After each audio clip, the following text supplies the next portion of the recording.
فرمایا ہم نے جب بھی کسی بستی کو ہلاک کیا تو اس کی ہلاکت کا وقت لکھا ہوا تھا۔ کوئی قوم اپنے وقت مقرر سے آگے نہ ہلاک ہو سکتی ہے، نہ ہی اس میں تاخیر ہو سکتی ہے۔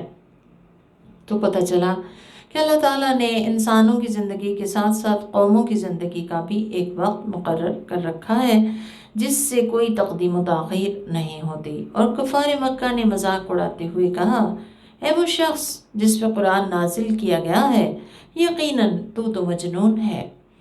ظاہر ہے آپ سوچیں کہ جو لوگ اس طرح کی زندگی گزارتے ہوں کہ جو اپنی زندگی کا مقصد عیش کوشی کو سمجھتے ہوں، انہیں بامقصد زندگی گزارنے والے اور اس مقصد کے لیے قربانیاں دینے والے تو محض مجنون اور بے وقوف ہی لگا کرتے ہیں۔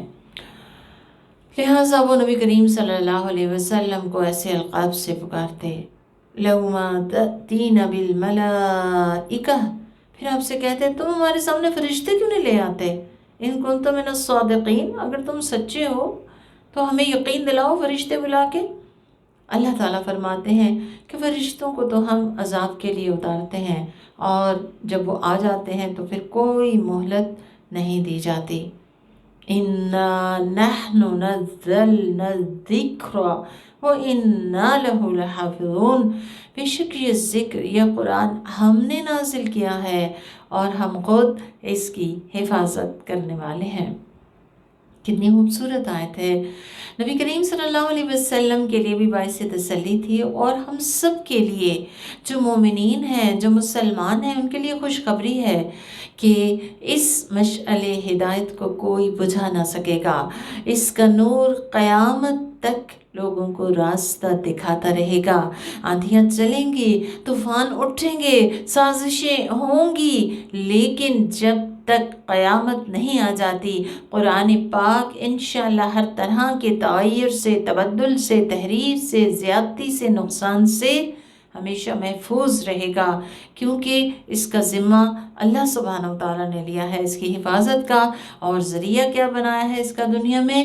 ایک تو کتابت ہے اور دوسری حفظ قرآن۔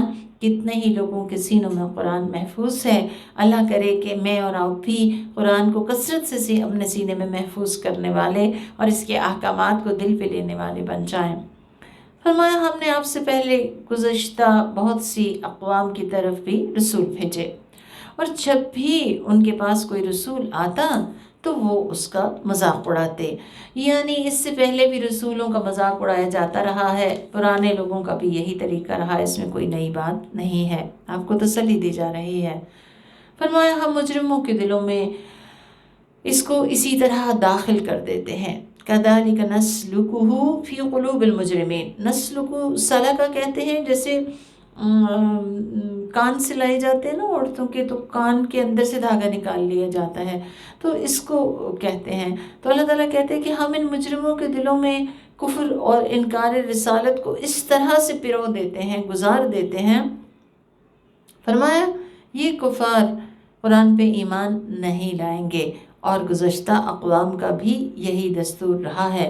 اور اگر ہم کافروں کے لیے آسمان کا ایک دروازہ کھول دیں اور وہ اس میں چڑھتے جائیں، پھر بھی یہ کہیں گے کہ ہماری آنکھوں کو مدہوش کر دیا گیا ہے، بلکہ ہم پہ تو جادو کر دیا گیا ہے۔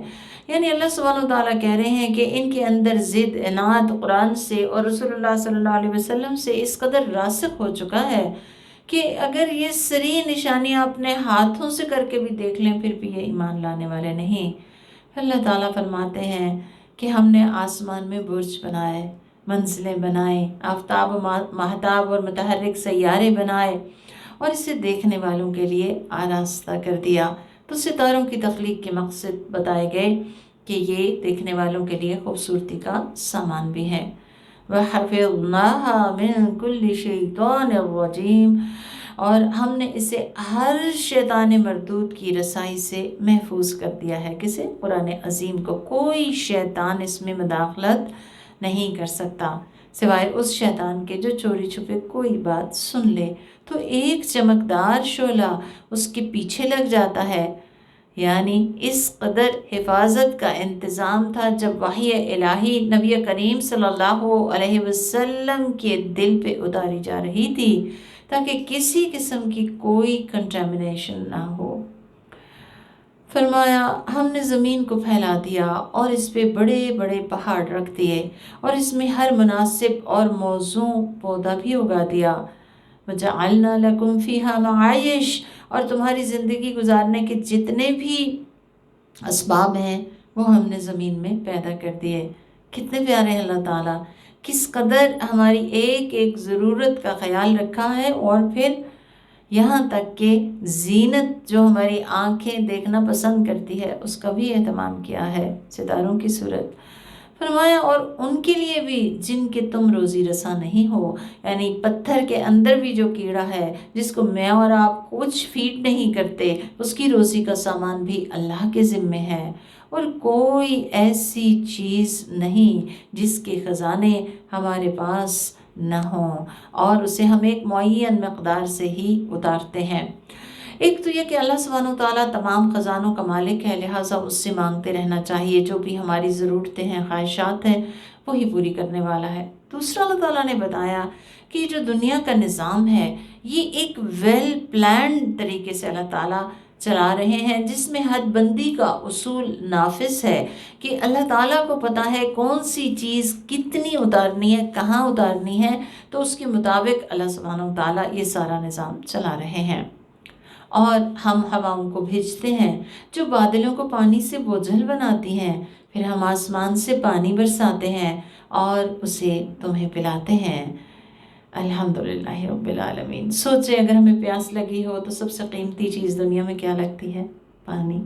اللہ سبحانہ وتعالیٰ نے کس طرح ہماری ایک ایک ضرورت کا خیال رکھا۔ فرمایا تم اس کے خازن نہیں ہو۔ کون ہے جو زمین کے اندر کبھی کنوؤں کی صورت، کبھی نہروں دریاؤں کی صورت ہمارے لیے پانی محفوظ کر کے رکھتا ہے؟ الحمدللہ رب العالمین۔ پھر اللہ تعالیٰ کہتے ہیں وَإِنَّا لَنَحْنُ نُحْيِي وَنُمِيتُ، ہم ہی زندہ کرتے ہیں، ہم ہی موت دیتے ہیں، وَنَحْنُ الْوَارِثُونَ، ہم ہی وارث ہونے والے ہیں۔ تو اللہ ہی وارث ہے، ہمارا بھی اور ہماری اولاد کا بھی اور ہمارے پیاروں کا بھی اور ہماری ہر چیز کا بھی۔ ہم وارث نہیں، ہم تو کچھ دیر کے لیے آئے ہیں، کچھ دیر ٹھہرنا ہے اور پھر آگے جانا ہے اپنی منزل کی طرف۔ یہ وقفہ ہے تاکہ ہم اگلی منزل کے لیے اچھی سی تیاری کر لیں۔ فرمایا تم میں سے جو مستقدمین گزر چکے، یعنی جو پہلے گزر چکے، انہیں بھی ہم جانتے ہیں، اور جو مستاخرین ہیں انہیں بھی ہم جانتے ہیں۔ مستقدمین کون ہیں؟ جو اسلام میں سبقت کریں، جو نیکیوں میں سبقت کرنے والے ہوں، اور مستاخرین کون ہیں؟ جو کہ اسلام میں بھی باقیوں کو دیکھ داکھ کے بعد میں کرنے والے، یا نیکیوں میں بھی دوسروں کو دیکھ کر اینڈ پہ کرنے والے ہیں۔ اللہ تعالیٰ مجھے اور آپ کو مستقدمین میں شامل کرے۔ فرمایا اور بے شک آپ کا رب ان سب کو جمع کرے گا، وہ بڑی حکمت والا، بڑا علم والا ہے۔ اور ہم نے انسان کو کھنکھناتے ٹھیکرے سے پیدا کیا جو سڑی ہوئی مٹی کا تھا۔ ہم ذرا اپنی پیدائش پہ غور کریں، سڑا ہوا گارا، اس کی کھنکھناتی ہوئی مٹی سے تو ہم پیدا ہوئے، پھر بڑائی کس بات کی ہے؟ بڑائی تو اللہ سبحانہ وتعالیٰ ہی کی ہے نا۔ اور ہم نے اس سے پہلے جنوں کو گرم ہوا کی آگ سے پیدا کیا، اور یاد کرو وہ موقع جب آپ کے رب نے فرشتوں سے کہا کہ میں ایک بشر کو سڑی ہوئی مٹی کے کھنکھناتے ٹھیکرے سے پیدا کرنے والا ہوں، بس جب میں اسے بنا لوں اور اس میں اپنی روح پھونک دوں تو تم سب اس کی تعظیم کے لیے سجدے میں گر جانا۔ تو تمام فرشتوں نے سجدہ کیا، لیکن ابلیس نے اس بات سے انکار کر دیا کہ وہ سجدہ گزاروں میں شامل ہو۔ حالانکہ آپ دیکھیں کہ ابلیس جو تھا وہ اللہ تعالیٰ کا اتنا عبادت گزار تھا، روایات میں آتا ہے کہ اگرچہ یہ جن تھا لیکن ملائکہ کا ساتھی بن گیا، ان کے ساتھ بیٹھنے کی جگہ اس کی عبادت گزار ہونے کی وجہ سے اس کو یہ مقام اور مرتبہ ملا، لیکن یہاں اس نے انکار کر دیا۔ قال یا ابلیس، اللہ تعالیٰ نے فرمایا اے ابلیس، ما لک الا تکون مع الساجدین، کیا چیز ہو گئی تیرے ساتھ، کیا مسئلہ ہوا کہ تو سجدہ گزاروں میں شامل نہ ہوا، سجدہ کرنے والوں میں شریک نہ ہوا؟ اس نے کہا میں ایک ایسے انسان کو سجدہ نہیں کر سکتا جس سے تو نے سڑی ہوئی مٹی کے کھنکھناتے ٹھیکرے سے پیدا کیا ہے۔ تو اللہ سبحانہ وتعالیٰ نے فرمایا کہ یہاں سے نکل جا، راندہ درگاہ کر دیا، بے شک تو مردود ہے، یعنی رد کیا ہوا، اللہ تعالیٰ کا ریجیکٹڈ، اللہ کی رحمت سے محروم، اس کی عزت اور دی گئی تکریم سے محروم کر دیا گیا۔ یہاں جو بہت اہم بات ہمیں سیکھنے کی ہے وہ یہ ہے کہ ابلیس محض ایک حکم کے انکار سے راندہ درگاہ کر دیا گیا۔ ہمارے لیے بڑا ڈرنے کا مقام ہے کہ ہم اپنا جائزہ لیں کہ دن بھر ہم اللہ تعالیٰ کے کتنے احکامات کو پس پشت ڈالتے ہیں، اور آئندہ سے ہم ایسی جو روش ہے اس سے باز آ جائیں۔ بہرحال اللہ تعالیٰ نے کہا کہ یہاں سے نکل جا، تو مردود ہے اور قیامت تک تجھ پہ لعنت برستی رہے گی۔ اس نے کہا میرے رب پس تو مجھے مہلت دے، جب لوگ دوبارہ زندہ کر کے اٹھائے جائیں گے۔ تو اللہ تعالیٰ نے کہا کہ تجھے مہلت دے دی گئی معلوم گھڑی کے دن تک، یعنی قیامت تک۔ وہ ابلیس جو ہے وہ اس کو مہلت دے دی اللہ تعالیٰ نے۔ یہاں ہم ابلیسی رویہ دیکھتے چلے جائیں کہ کس طرح سے ابلیس جو ہے وہ اللہ سبحانہ تعالیٰ کو رب ماننے کے باوجود اللہ کے حکم کا انکار کر گیا، جس وجہ سے وہ راندہ درگاہ ہوا۔ قول کہنے لگا ابلیس ربی، اے میرے رب، بما اغویتنی، یہ جو تو نے مجھے بہکایا ہے نا، لَأُزَيِّنَنَّ لَهُمْ فِي الْأَرْضِ، میں ان کے لیے زمین میں زینتیں پیدا کر دوں گا، مزین کر دوں گا ان کے لیے زمین میں، کیا؟ ان کی گناہوں کو، ان کی غلطیوں کو، اور زمین اور دنیا کی زینت میں انہیں الجھا دوں گا، وَلَأُغْوِيَنَّهُمْ أَجْمَعِينَ، اور میں ان سب کے سب کو بہکا دوں گا۔ تو ابلیسی رویہ اگلا جو ہمیں پتہ چلتا ہے، جس طریقے سے ابلیس ہم پہ حملہ آور ہوتا ہے، اس سے بہت شعور کی طرف آنے کی ضرورت ہے۔ وہ کیا ہے؟ اپنی غلطی نہ ماننا اور اپنی غلطی کا الزام کسی دوسرے کو دے دینا۔ اور یہاں پہ پھر وہی بات ہے کہ اس نے اللہ تعالیٰ کو رب کہا، رب مانا، لیکن رب کا حکم نہیں مانا۔ اور شیطان نے کیا طریقہ اختیار کر رکھا ہے جس کا اس نے اظہار کیا کہ وہ ہمارے غلط اعمال کو ہمارے لیے مزین کر دیتا ہے۔ ہر انسان، نیک و بد، چھوٹا بڑا، سب اس ابلیس کی عزت میں ہے۔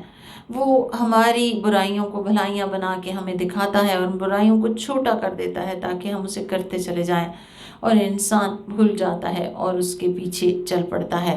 لیکن یہ یاد رہے کہ ابلیس صرف انوائٹ کر سکتا ہے، لیکن جو اللہ کے مخلص بندے ہیں وہ اس کا یہ انویٹیشن رد کر دیتے ہیں، قبول نہیں کرتے۔ وہ کہنے لگا الا عبادک منہم المخلصین، سوائے تیرے ان بندوں کے جو مخلص ہیں وہ مجھ سے بچ جائیں گے، باقی سب کو میں بہکا لوں گا۔ تو یاد رکھیں اللہ کا راستہ اخلاص کا راستہ ہے، اور اخلاص کس میں؟ عقیدے میں اخلاص، عمل میں اخلاص، کہ ہم اللہ کے بندے ہوں، ہماری ترجیح اول اللہ کی ذات ہو، اور ہم اس کی بندگی بجا لانے میں اتنے مخلص ہوں کہ ہم کچھ بھی کریں صرف اس کے لیے کریں، اور اس کے سوا ہمیں کچھ بھی مقصود اور منظور اور مطلوب نہ ہو۔ اللہ سبحانہ و تعالیٰ نے فرمایا کہ میرے جو مخلص بندے ہیں وہ ان پہ تیرا زور نہیں چلے گا۔ اللہ سبحانہ و تعالیٰ نے فرمایا قال ھذا صراط علی مستقیم، میرے تک جو راستہ سیدھا جاتا ہے وہ یہی ہے، اور وہ کیا ہے؟ اخلاص کا راستہ۔ بے شک میرے بندوں پہ تیری ایک نہیں چلے گی سوائے ان گمراہوں کے جو تیرا اتباع کریں، اور بے شک ان سب سے جہنم کا وعدہ ہے جس کے 7 دروازے ہیں، ہر دروازے کے لیے ان میں سے ایک متعین گروہ ہوگا۔ بے شک اللہ سے ڈرنے والے لوگ اس کے برعکس باغوں اور چشموں میں رہیں گے، اور یعنی جو ابلیس کے بہکاوے میں نہیں آئیں گے، جو ابلیس کا اتباع نہیں کریں گے بلکہ مخلص ہوں گے اور اللہ کی ہدایت کا راستہ اپنائیں گے، تو وہ باغوں اور چشموں میں رہیں گے۔ نبی کریم صلی اللہ علیہ وسلم نے شیطان سے پوچھا تھا، ابلیس سے پوچھا تھا کہ تم آدم پہ کیسے غالب آتے ہو؟ تو اس نے کہا تھا غصے اور خواہشات نفس کے ذریعے۔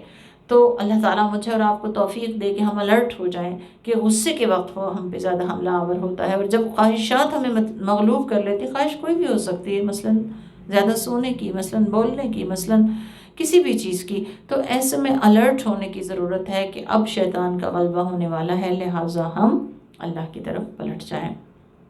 تو فرمایا جو متقین ہیں، جو اللہ سے ڈر کے زندگی گزارنے والے ہیں، جو شیطان کا اتباع نہیں کرنے والے، وہ باغوں اور چشموں میں ہوں گے، اور انہیں کہا جائے گا ادخلوها بسلام آمنین، داخل ہو جاؤ اس میں سلامتی کے ساتھ، اب تم ہمیشہ امن میں رہو گے، اور ہم ان کے سینوں سے یکسر کینہ نکال دیں گے۔ جنت میں جانے سے پہلے نہر الحیات میں سب کو غسل دیا جائے گا، جس میں سب کے دل صاف کر دیے جائیں گے، اور ہر طرح کا کینہ بغض نکال دیا جائے گا، کیونکہ یہی تو وہ چیزیں ہیں جو انسان کی زندگی میں، دنیاوی زندگی میں بھی زہر گھولتی ہیں۔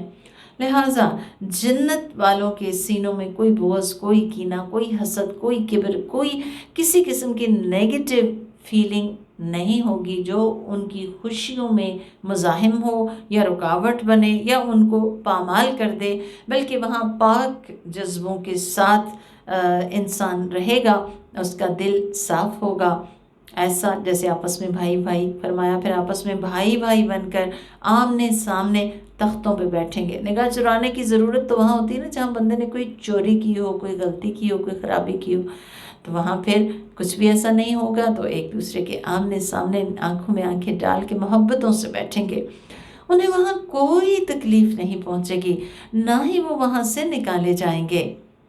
پھر فرمایا نبی عبادی انی انا الغفور الرحیم، میرے بندوں کو خبر دے دیجیے کہ میں غفور الرحیم ہوں۔ تو اللہ تعالیٰ سے دعا ہے اپنی مغفرت اور اپنی رحمت سے ہم سب کو نواز دے، اور ساتھ ہی فرمایا بے شک میرا عذاب وہ بہت دردناک ہے، یعنی ہم اس کے عذاب سے بے خوف نہ ہوں، اللہ تعالیٰ ہم سب کو اپنے عذاب سے محفوظ و مامون رکھے۔ فرمایا آپ انہیں ابراہیم علیہ السلام کے مہمانوں کے بارے میں اطلاع دیجئے۔ جب وہ ان کے پاس آئے پھر سلام کیا، ابراہیم علیہ السلام نے کہا ہمیں تم کچھ اجنبی سے معلوم ہوتے ہو، ہمیں تم لوگوں سے ڈر لگ رہا ہے۔ انہوں نے کہا آپ ڈریے نہیں، ہم آپ کو ایک لڑکے کی خوشخبری دیتے ہیں جو علم والا ہوگا۔ ابراہیم علیہ السلام نے کہا کہ تم لوگ مجھے اس کے باوجود خوشخبری دے رہے ہو جبکہ مجھے بڑھاپے نے آ لیا ہے، بس تم لوگ کس بنیاد پہ مجھے خوشخبری دے رہے ہو؟ یہ دراصل فرشتے تھے جو انسانی شکل میں آئے تھے۔ انہوں نے کہا ہم آپ کو سچی خوشخبری دے رہے ہیں، اس لیے آپ نا امید ہونے والوں میں شامل نہ ہو جائیے۔ ابراہیم علیہ السلام نے کہا بہت پیاری بات ہے، وَمَن يَقْنَطُ مِن رَحْمَةِ رَبِّهِ إِلَّا الضَّالُّونَ، کہ اللہ کی رحمت سے تو صرف بھٹکے ہوئے لوگ ہی مایوس ہوا کرتے ہیں، تو ہمیں کبھی بھی اللہ تعالیٰ کی رحمت سے مایوس نہیں ہونا۔ اور کہا کہ اللہ کی جانب بھیجے گئے فرشتوں تم کس مہم پہ آئے ہو؟ اب اللہ کے نبی تھے، انہیں احساس ہو گیا صرف خوشخبری کے لیے تو نہیں آئے، کوئی بڑا ٹاسک دے کے بھیجے گئے ہیں۔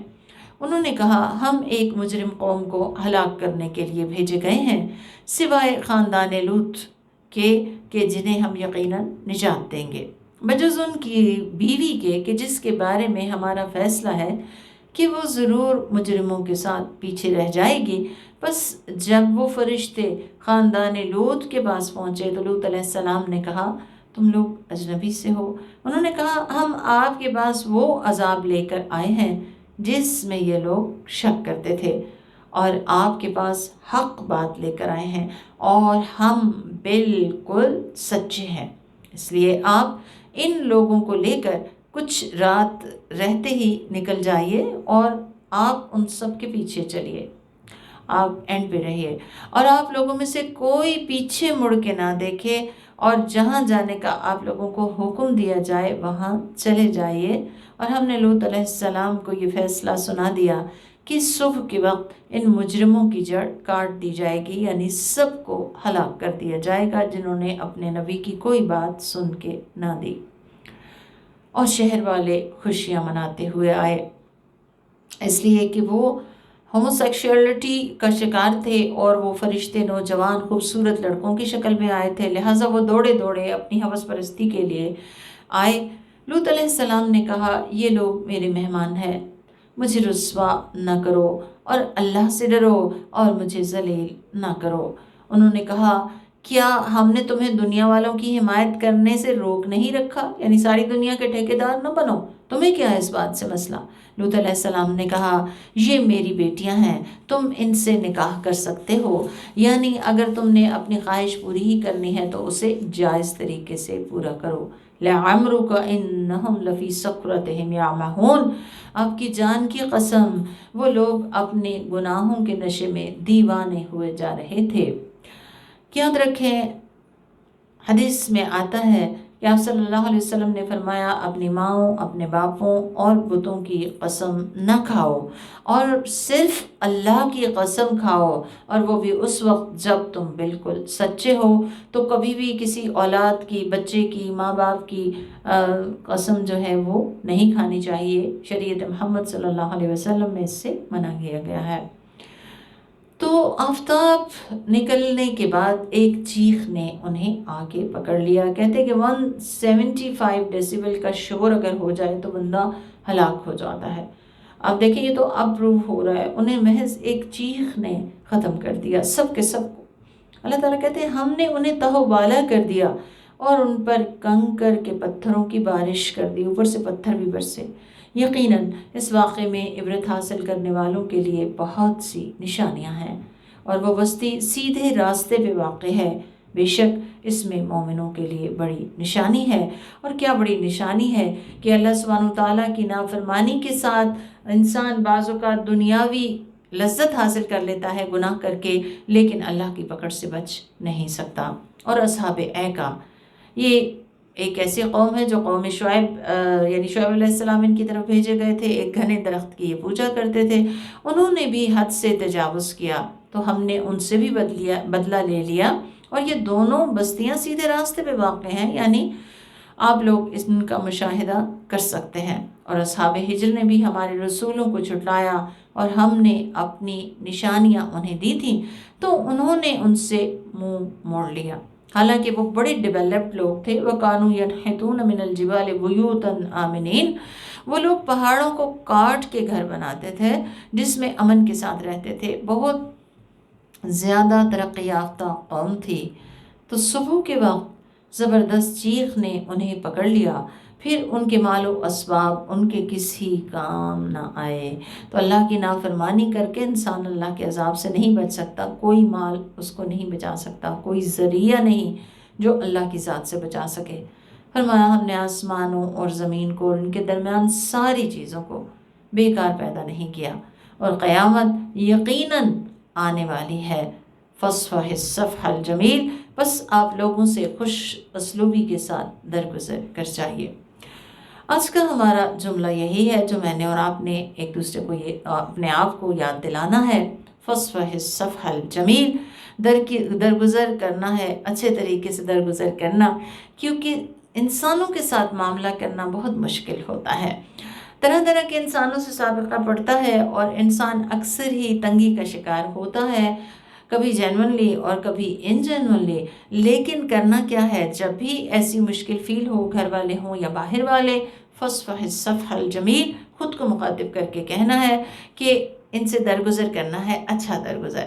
اور اچھا درگزر کیا ہوتا ہے، صفح الجمیل کیا ہے کہ جب انسان معاف کر دے تو اس کے بعد دل میں کسی قسم کا میل نہ رکھے، اشاروں سے بھی نہ جتائے کہ تم نے میرے ساتھ برا کیا ہے، تم نے میرے ساتھ زیادتی کر ڈالی، پھر بدلہ ہرگز نہ لے اور حتیٰ کہ شکوہ بھی نہ کرے، یعنی ایسا معاف کرے جیسا معاف کرنے کا حق ہے۔ اللہ تعالیٰ ہمیں اس کی توفیق دے۔ فرمایا ان ربک هو الخلاق العلیم، بے شک تیرا رب وہ خلاق ہے، بہترین تخلیق کار اور علم رکھنے والا ہے۔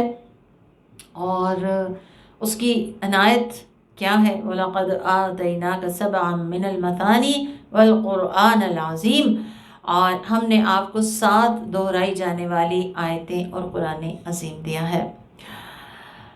حدیث میں آتا ہے سورۃ الفاتحہ ہی سبع من المثانی والقرآن العظیم لم اوت النبی من قبلی، ام القرآن بھی کہا گیا اس سورت کو کیونکہ اس میں قرآن کی اصل ہے، یعنی یہ وہ سورت ہے کہ جس میں پورا جو مسلمانوں کا عقیدہ ہے وہ اس کے اندر موجود ہے۔ اس کو الفاتحہ بھی کہتے ہیں کیونکہ یہ کھولنے والی ہے قرآن عظیم کو۔ ام القرآن اس لیے کہتے ہیں کہ قرآن کی اصل ہے۔ اس کو الشفاء الرقیہ بھی کہتے ہیں کیونکہ اس سے دم کیا جاتا ہے۔ رسول اللہ صلی اللہ علیہ وسلم نے فرمایا الفاتحہ ہر بیماری کے لیے شفا ہے۔ تو اصل بات ہے یقین کی، تو ضرور دم کرے 7 دفعہ 21 دفعہ، جتنی دفعہ بھی ہو سکے، خود بیمار ہوں یا کوئی اور بیمار ہو۔ نبی کریم نے فرمایا سورۃ الفاتحہ یہ سبع من المثانی اور قرآن عظیم ہے جو میں دیا گیا ہوں۔ اور جیسا کہ میں نے ابھی عربی ٹیکسٹ پڑھا تھا، ابو ہریرہ سے روایت ہے ام القرآن ہی سبع من المثانی، یہی سبع من المثانی ہے، والقرآن العظیم اور قرآن عظیم ہے، لم اوت النبی من قبلی، آپ نے فرمایا کہ مجھ سے پہلے کسی نبی کو یہ نعمت یا انعام نہیں دیا گیا۔